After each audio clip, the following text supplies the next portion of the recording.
Hello, this is Mike, NoStressMike.com. I just wanted to show you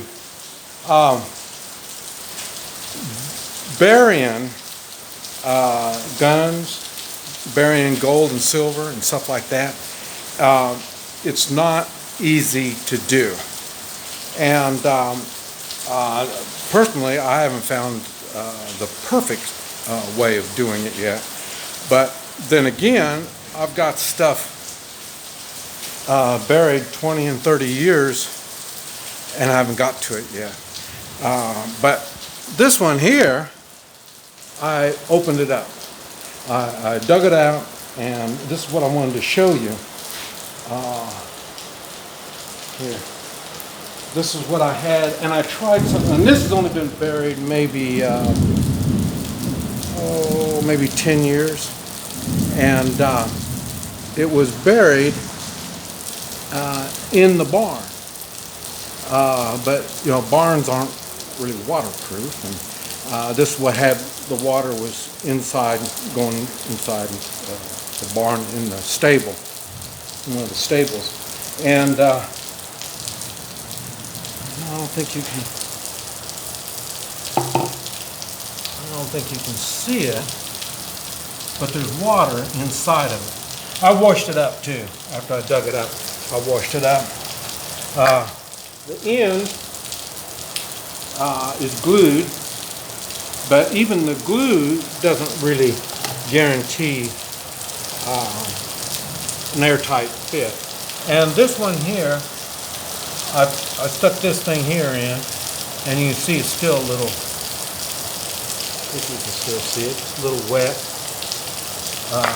So right around in here, right around right there, it's wet. So, but it didn't have water like flowing in it, but it did have water. And this is some of the stuff that I had in here. And like I say, I put my business card in there. Don't know what that is. It's like gold. Yeah, looks like there's some gold in there. Looks like probably half of it's gold and half of it's silver. And then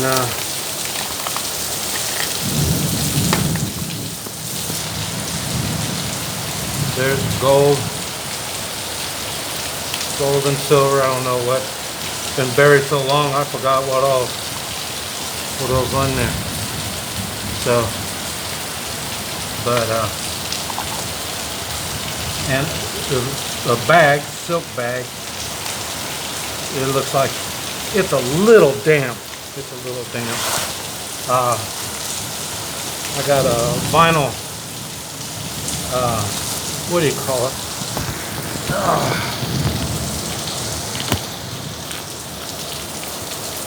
A vinyl money bag.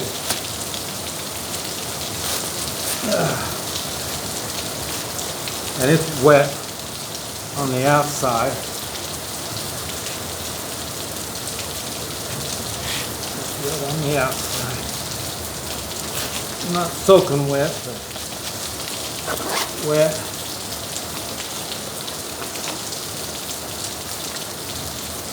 More. All kinds. It doesn't look like it's wet inside. Looks like the wet in there. And it's just Velcro bag. Yeah, it's wet. Yeah, there's water inside. So that's wet. So, anyway, I wanted to bring that to your attention. You see I'm still sweating. Oh, it was hard digging it all up. And I buried it, like I say, in one of the stables in the barn. And the reason is so I can come in the middle of the night and dig it up. And the people that own the property, they know I've got gold and silver, and they know where it's at. I tell them where it's at.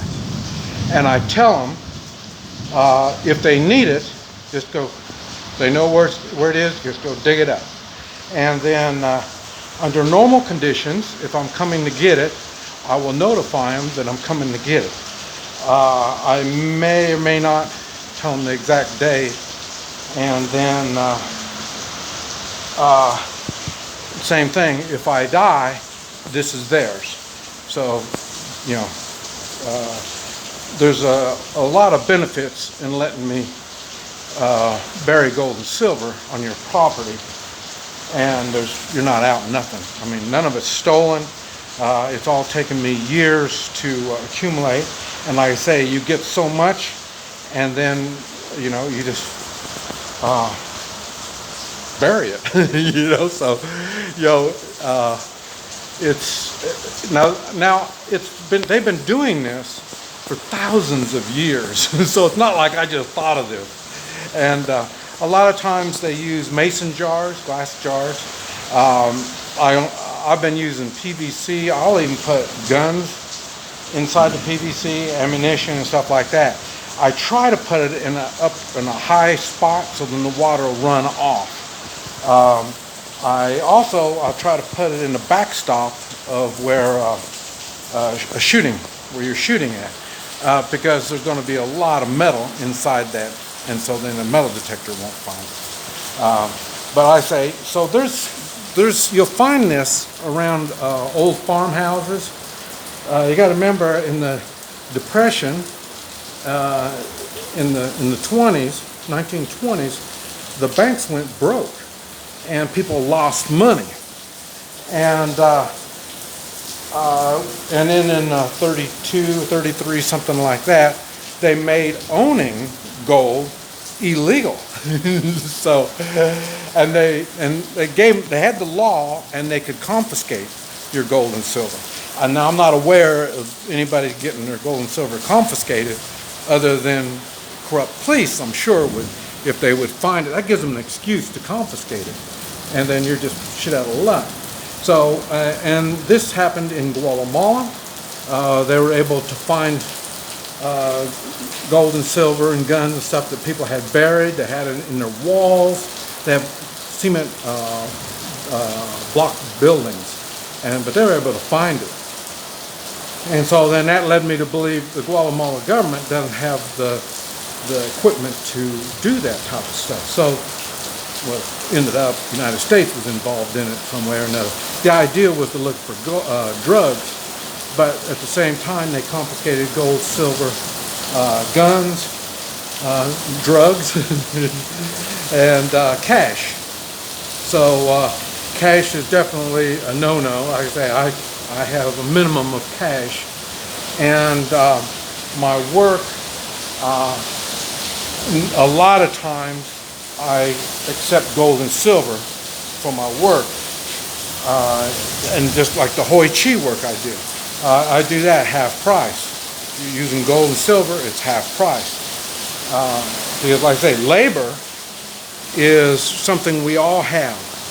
I've got value to my labor when I'm getting gold and silver. If I'm being paid cash, it doesn't matter what country I'm in. If I'm being paid cash, then that is it's disposable. I mean, you use it to take care of traveling expenses. You use it to make a living. You know, you do all this kind of stuff. If you put yourself in debt, you pay your debt off with cash and stuff like that. So, but gold and silver is not something that you use when you're in debt. But I say, and then when I owned homes, I used to have stashes where I could hide gold and silver. So that's why, and then even newer homes, some of the newer homes I've been in, they say, well, you can leave it over here with it. You know, no, I don't even want to know where you have your gold and silver. I don't want to know. And mine is going to be outside and buried. And the thing is, so I can come get it. Even if you sell your property, I can still come get it. And but anyway, I just thought I'd mention it to you on what you're doing with the gold and silver. It accumulates and accumulates, and then you stash it away. Normally, I don't have that much. You see, what's that? About 2 foot. That the PVC, and PVC is not a good thing to put it in either. Too. Now I find out now, but I've heard that it will tarnish the gold and the silver, the fumes of the PVC. So I'm going to be. That's another reason why I wanted to get it up, and I'll be changing it. And but anyway, I don't know what I'm going to use yet. Like I say, I might have to go to the old mason jar, and that is plenty enough. Like I say, I've got more than enough in here than what I should. You shouldn't put that much in there, in that. So maybe a foot long would be about as long as you do it. Or like I say, a mason jar. I don't know. I may put it in plastic jars like this. I'm just not sure how well they're going to hold up underground for years. So, but anyway, I wanted to share that with you. So then you have an idea. Gold and silver. I don't own nothing. Well, I own a car. Now I own a trailer. But owning things is not something that I want. And like I say, and my gold and silver and guns aren't in my car, and they're not in my trailer. You don't. It makes it way too easy for people to get to it. So like I say, you need to, and this is the stuff that gives you worth, not wealth. Worth. Wealth is when you liquidate it. This stuff isn't for liquidation. This is just for worth. It gives me worth. So I don't need anything from anybody. I don't want to steal anything that you have. There's nothing that you have that I can't get. And so that's what makes me kind of easy to get along with. But anyway, I thought I'd just get you an update on how gold and silver, what to do with it. This is Mike, NoStressMike.com.